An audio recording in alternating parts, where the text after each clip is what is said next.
जैसे को तैसा इस चैप्टर का टाइटल। थोड़ी देर बाद राहुल बोला, राघव मैं चलता हूं, तुम अपना ख्याल रखना बस। राघव, हाँ हाँ, और इस डेट पर मुझे किसी भी हाल में ना बाहर आना है। राहुल बस सिर हिला देता है और बाहर आ जाता है। वहां से सीधे वो गाड़ी राजवीर के घर की तरफ मोड़ लेता है। कुछ ही देर में वो राजवीर के घर के बाहर होता है।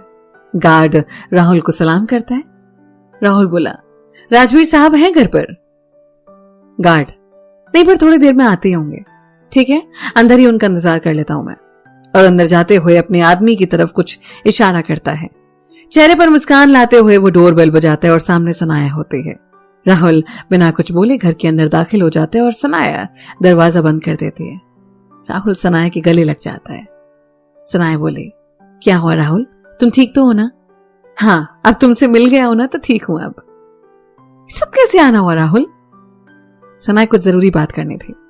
सनाया के चेहरे पर परेशानी की लकीरें उभर आती हैं। अरे परेशान मत होइए आप, मेरी बात सुनिए पहले।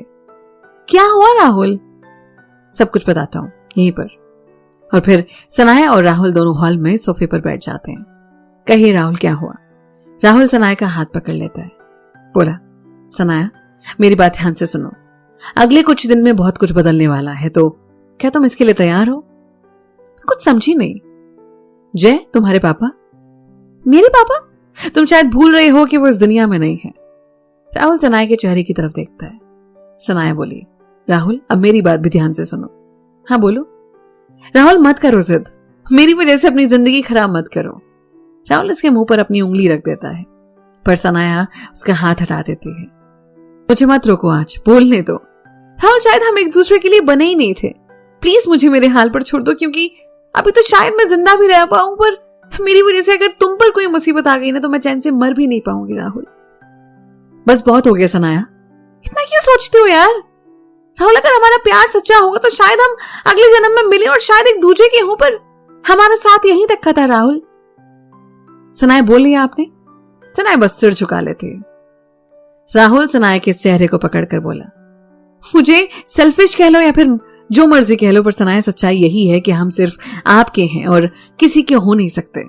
जिस दिन से आपको देखा है आपके अलावा हमारे मन में किसी और का ख्याल भी नहीं आया, तो कैसे कह दूं कि आपको जाने दो। और रही बात मुझ पर आँच आने की, तो आपसे वादा करता हूं कि हमेशा आपके साथ ही खड़ा रहूंगा, आपके पास, आपके दिल में। सनाया कुछ नहीं बोलती और उसकी आंखों में बस आंसू बह पड़ते हैं। राहुल उसके आंसू साफ करता है और फिर उसका माथा चूमकर उसे गले से लगा लेता है। कुछ देर तक दोनों यूं ही खामोश बैठे रहते हैं। सनाया मन में, क्यों करते हो इतना प्यार राहुल? हम तो शायद आपके प्यार के काबिल भी नहीं है, फिर भी इतनी मोहब्बत। क्या सच में कोई किसी से इतना प्यार कर सकता है?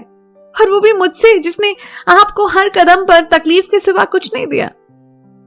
और राहुल को जोर से पकड़ लेती है। सनाया मन में, हे भगवान, अभी तक तो आपने मेरी एक भी नहीं सुनी, पर इस पर कोई आंच ना आए, वरना मैं जीते जी मर जाऊंगी। इतने में राहुल की आवाज आती है, क्या हुआ मैडम, कहां किन ख्यालों में खो गए आप? हम यही हैं आपके पास, और आप सपने में हमसे मिल रहे हो क्या? सनाया के चेहरे पर मुस्कान तैर जाती है और वो राहुल से अलग होती है। और ये क्या सनाया, चाय भी नहीं पिलाएंगे आप? रुकिए हम बनाते हैं। जी बिल्कुल, जी बिल्कुल नहीं सनाया, आज आपको हमारे हाथ की चाय पीनी पड़ेगी। और सनाया को गोद में उठाकर किचन की तरफ ले जाता है। वहां वो सनाया को बिठाकर सनाया से पूछकर चाय बनाने लगता है। राहुल आप रहने दो, हम बना देते हैं ना। अरे बिल्कुल नहीं सनाया, और आप बस चुपचाप बैठे रहिए, हम आपके लिए चाय बनाएंगे आज। सनाया बस राहुल की तरफ देखती रहती है और राहुल जाने क्या क्या उसे बताता रहता है। तो लीजिए मैडम, चाय बन गई और अब पीकर बताइए कैसे बनी है। सनाया राहुल के हाथ से चाय का कप ले लेती है और पहला घूंट पीती है। Not bad. इतनी बुरी बनी है क्या? सनाया बस मुस्कुरा देती है और दोनों फिर अपनी चाय खत्म करते हैं। दोनों फिर हॉल में बैठकर बातें करने लगते हैं और फिर थोड़ी देर में ही राजवीर आ जाता है। राहुल राजवीर से कुछ बात करता है और फिर वहां से अपने घर की तरफ निकल पड़ता है। वहीं अभिनव राहुल के जाने के बाद अपने केबिन में बैठा होता है, पर उसका ध्यान बार बार अदिति की तरफ जा रहा था। आज गुस्सा क्यों हो गई है? आज तो मैंने इसे कुछ कहा भी नहीं, क्या हुआ? और फिर मुस्कुरा देता है। अभिनव, मैं भी क्या सोचता रहता हूं, पर आज उसका मन काम में नहीं लग रहा था और बार बार उसकी नजर फोन की तरफ जा रही थी। फोन करूं या नहीं? नहीं, सो रही होगी, शाम को करूंगा। और घड़ी की तरफ नजर डालता है। आज भी वक्त नहीं बीत रहा है अदिति, क्या यार। और फिर अपना ध्यान अभिनव काम की तरफ मोड़ देता है। रात के वक्त अभिनव कई कॉल्स अदिति को करता है पर वो फोन रिसीव नहीं करती और अभिनव उदास होकर बैठ जाता है। वहीं राहुल के वापस आने के बाद अभिनव ने पूछा, क्या हुआ आज तू यहाँ पर? राहुल, हाँ शाम में मिला था सनाया से, आज थोड़ा काम है वो खत्म कर लूं। चल सही है। राहुल बोला, और तुझे क्या हुआ है, उदास क्यों लग रहा है? नहीं भाई ऐसा कुछ नहीं है, वो तो बस यूं ही। और शराब लेकर अभिनव बालकनी की तरफ चला जाता है। वहीं जब अदिति ऑफिस पहुंचती है तो अर्जुन खुश होते हुए आकर उसके गले लग जाता है। क्या हुआ, आज बड़ा खुश है? अर्जुन, बातें कुछ ऐसी है। अच्छा बता तो सही क्या हुआ? अर्जुन बोला, नेक्स्ट वीक। अदिति, मतलब? अर्जुन बोला, अगले वीक हमें इंडिया जाना है। अदिति, अरे वाह ये तो बड़ी अच्छी खबर सुनाई है तूने, है ना? और देख आखिरकार वो वक्त आ ही गया। अदिति और अर्जुन दोनों को बॉस फिर अपने केबिन में बुलाते हैं और दोनों उनसे बात करने चले जाते हैं। इसी बीच अदिति के फोन पर बार बार अभिनव का फोन आता है और वो फोन रिसीव नहीं करती है। पूरा दिन उसका ऑफिस में काम करते हुए बीत जाता है और उसे वक्त भी नहीं मिलता कि वो अभिनव को फोन कर सके। अभिनव बस बालकनी में खड़ा ड्रिंक पर ड्रिंक किए जा रहा था। मुझे माफ करना अदिति, पर अब मैं तुमसे दूर नहीं रहना चाहता हूँ। मेरी गलती थी कि तुम्हारी बात नहीं सुनी और इतनी छोटी सी बात को इतना बड़ा बना दिया। इतना कुछ कहा तुमसे, माफ करना यार, बस एक बार माफ करना। मुझे नहीं रहना है तुम्हारे बिना। तुम्हारे यहाँ आते ही तुमसे अपने प्यार का इजहार कर दूंगा और फिर दोनों हमेशा साथ रहेंगे। बस एक बार अपने अभिनव को माफ कर देना अदिति। और उसकी आंखों से आंसू बहने लगते हैं। एक एक करके अदिति के साथ बिताए हुए पल उसकी आंखों के सामने आने लगते हैं, जिससे उसके चेहरे पर मुस्कान फैल जाती है। और जब उसे अदिति के साथ उसका रूड बिहेवियर याद आता है तो उसे खुद पर ही गुस्सा आने लगता है। बेवकूफ हूं मैं जो तुम्हें नहीं समझ पाया। तुम क्या ये राहुल पीहूती सबने कहा, पर मेरे दिमाग में पागलपन चढ़ा हुआ था जो किसी की बात सुनी नहीं, और उसी का नतीजा है कि आज तुम मुझसे इतनी दूर हो। और फिर एक बार फोन पर अपनी नजर डालता है, पर इस बार उसकी हिम्मत नहीं होती कि वो अदिति को फोन कर सके और फिर अपने फोन में फोटो निकालकर अदिति की फोटोज देखने लगता है। अदिति की जितनी भी फोटोज पर उसकी नजर जाती है उसकी नजर वहीं ठहर जाती थी और वो बस उसे निहारता रहता है। अंत में जब नींद उस पर हावी होने लगती है तो वो उठकर हॉल में आता है और सो जाता है। वहीं सनाया आज खिड़की के पास खड़ी राहुल का इंतजार करने लगती है। उसके चेहरे पर उदासी थी और राहुल के लिए आंखों में बस इंतजार था। सच्चाई भी यही थी कि राहुल के पास होने पर वो अपना सारा गम, सारी तकलीफें भूल जाती थी, पर जब वो सामने नहीं होता था तो उसके चेहरे पर बस उदासी रहती थी। और हो भी क्यों ना, पिछले 1 साल में जितना उसने झेला था उसने ना सिर्फ उसके शरीर पर घाव दिए थे बल्कि उसकी आत्मा को भी झकझोर दिया था। राहुल के साथ होने पर वो उन सब तकलीफों को कुछ पल के लिए भूल जाती थी, पर उसे वो अपने दिल में मिटा नहीं पाई थी अब तक, जिसकी वजह से उसे ना तो नींद आती थी और अगर आ भी जाए तो कुछ ही पलों में वो चौंक कर उठ जाती थी।